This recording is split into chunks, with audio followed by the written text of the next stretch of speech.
ও ঈমানদার, তোমরা ভয় করো, ভয় করার মতন ভয় করো। ওয়ালা তামুতুন্না, তোমরা মৃত্যুবরণ করো না, ইল্লা ওয়া আনতুম মুসলিমুন, মুসলমান হওয়া ব্যতীত তোমরা মৃত্যুবরণ করো না। কার কথা? আর জোরে বলেন না বাজান, কার কথা? আল্লাহ বলছেন মুসলমান হওয়া ব্যতীত মৃত্যুবরণ করো না। আল্লাহ তাআলা অন্য আরেকটি আয়াতে বলছেন ওমান আহসানু কওলাম মিম্মান দাআ ইলাল্লাহি ওয়া আমিলা সালিহাও ওয়া ক্বালা ইন্নানি মিনাল মুসলিমিন।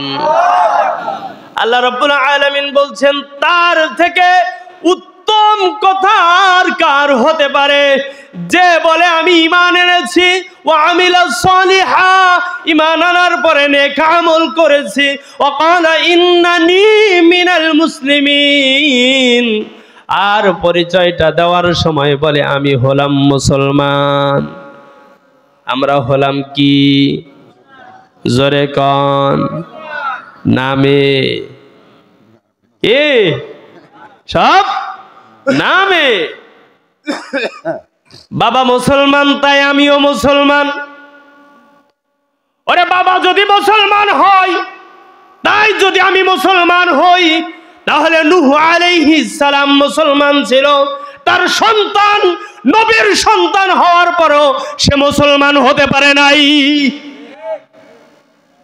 মুসলমান নামে হলে হবে না, কামে হতে হবে। কামে মুসলমান হওয়ার জন্য কোরআন শুনতে হবে, কোরআন মানতে হবে। আল্লাহ পাক রব্বুল আলামিন নবীজি মুহাম্মদ সাল্লাল্লাহু আলাইহি ওয়াসাল্লামকে বলছেন, হে রাসূল, আপনি তো সমাজের বুকে শান্তি প্রতিষ্ঠার লক্ষ্যে কত রকমের মেহনত করেছেন, কত রকমের সংগঠন তৈরি করেছেন। হে রাসূল, আপনি সমাজের বুকে ততক্ষণ পর্যন্ত শান্তি প্রতিষ্ঠা করতে পারবেন না যতক্ষণ পর্যন্ত আপনার রবের বিধান দিয়ে এই সমাজ ব্যবস্থা পরিচালনার কার্য পরিচালনা না করবেন। নবীজি সাল্লাল্লাহু আলাইহি ওয়াসাল্লাম হিলফুল ফুজুল সংগঠন তৈরি করেছে। এছাড়াও অগণিত ঐক্যবদ্ধ হয়েছে, জামায়াতবদ্ধ হয়েছে, দল গঠন করেছে, সংগঠন তৈরি করেছে। অসহায়, অসুস্থ, নিরীহ, নির্যাতিত মানুষের পাশে দাঁড়াবার জন্য কত রকমের মেহনত নবীজি করেছে, কিন্তু সমাজের বুকে শান্তি প্রতিষ্ঠা করতে পারে নাই। আল্লাহ রাব্বুল আলামিন সাথে সাথে নবীজিকে বললেন, হে রাসূল, আপনার বয়স 40-এ পদার্পণ করেছে, এখন আপনাকে নবী বলে ঘোষণা করব ওহীর মাধ্যমে। কিসের মাধ্যমে? ওহীর মাধ্যমে।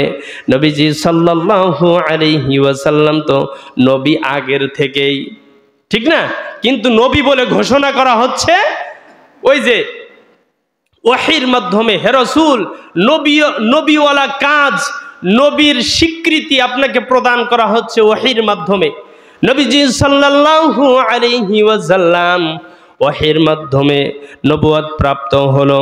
নবীজি সাল্লাল্লাহু আলাইহি ওয়াসাল্লাম নবীজি সাল্লাল্লাহু আলাইহি ওয়াসাল্লামকে বলছেন, হে রাসূল, আপনি সমাজের বুকে শান্তি প্রতিষ্ঠা করতে পারবেন না যতক্ষণ পর্যন্ত এই সমাজ ব্যবস্থা আপনার রবের দেওয়া পদ্ধতি অনুযায়ী না পরিচালিত হবে। প্রথম ওহী নিয়ে আসলাম জিবরিল আমিন, সূরা আলাক প্রথম 5 আয়াত। নবীজি বলছেন আমি তো পড়তে জানি না। জিবরিল আমিন বলছেন আপনি পড়েন। নবীজি দ্বিতীয়বারও বলল আমি পড়তে জানি না। তৃতীয়বারে নবীজি সাল্লাল্লাহু আলাইহি ওয়াসাল্লাম একইভাবে বললেন আমি পড়তে জানি না। আল্লাহ তাআলা জিবরিল আমিনকে বলল, ও জিবরিল আমিন, আমার বন্ধু মুহাম্মদুর রাসূলুল্লাহ সাল্লাল্লাহু আলাইহি ওয়াসাল্লামকে একটু বুকে ধরে চাপ দাও। নবীজি সাল্লাল্লাহু আলাইহি ওয়াসাল্লামকে বুকে ধরে চাপ দিল। বুকে ধরে চাপ দেওয়ার পরেই নবীজি সাল্লাল্লাহু আলাইহি ওয়াসাল্লাম পড়া শুরু করে দিলেন, ইকরা বিসমি রাব্বিকাল্লাযী খালাক খালাকাল ইনসানা মিন আলাক। এক টানে 5 আয়াত পড়ে ফেললেন। বলেন তো দেখি এই কুদরত কার? আরো জোরে বলেন কার?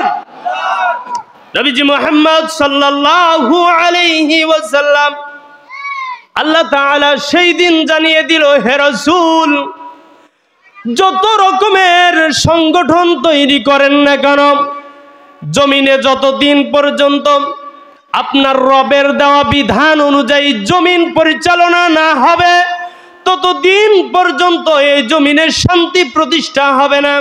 এই জমিন ততদিন পর্যন্ত শান্তিমুখর পরিবেশ হবে না। ইয়া রাসূলুল্লাহ, এই জমিনে যদি শান্তি প্রতিষ্ঠা করতে হয় আল্লাহর নামে সব কিছু করতে হবে। এখন কেমন করে আমরা ভাবতে পারি ইকরা শব্দের অর্থ মনে হয় শুধু পড়া, তাই না? আমরা ভাবতে পারি। ডিকশনারি খোলেন, আপনি লুগাত খোলেন, আরবি লুগাত, আরবি অভিধান যদি খুলে দেখেন, ইকরা শব্দের অর্থ একাধিক। কোন মিনিং এভাবে এসেছে, কোন শব্দের মিনিং এভাবে। ইকরা শব্দের অর্থ হলো তেলাওয়াত করা, ইকরা শব্দের অর্থ হলো পাঠ করা, ইকরা শব্দের অর্থ হলো পঠিত হওয়া। ইকরা শব্দের সব থেকে মৌলিক অর্থ হলো আল্লাহর জমিনে আল্লাহর বিধান কায়েম করা। যতদিন পর্যন্ত আপনি